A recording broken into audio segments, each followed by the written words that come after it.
All right, let's say that we have already gone through a criticality assessment or criticality analysis, and we know which machines are at the top of the list for us to monitor.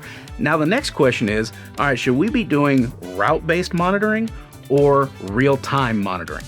And with this question, there's not always just a straight answer, because depending on the technology that you're using, some of them are going to be more route-based. Some technologies can definitely be more real-time.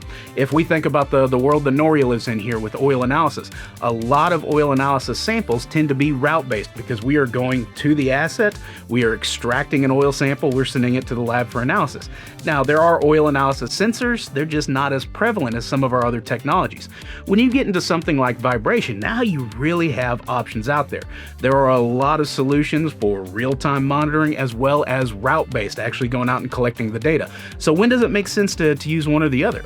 Well, criticality of the asset, as we've talked about, is a very big factor, but other things like accessibility. If this asset is completely guarded up to where we can't get to it very easily while it is running, we may think about more real-time monitoring, sensor-based, something that makes it easier to actually gather that data.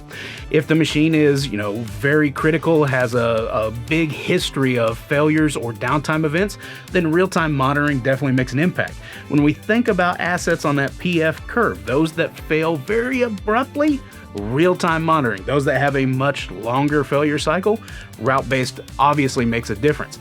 Now, also with route-based analysis, sometimes you have better visibility into certain types of data. You can take different readings, you can actually see what's going on. So keep in mind when you're asking this question, route-based versus real-time, it's not always a one-size-fits-all solution. You don't have to pick one or the other. You can use a combination of both to get the best data available and to make very accurate decisions.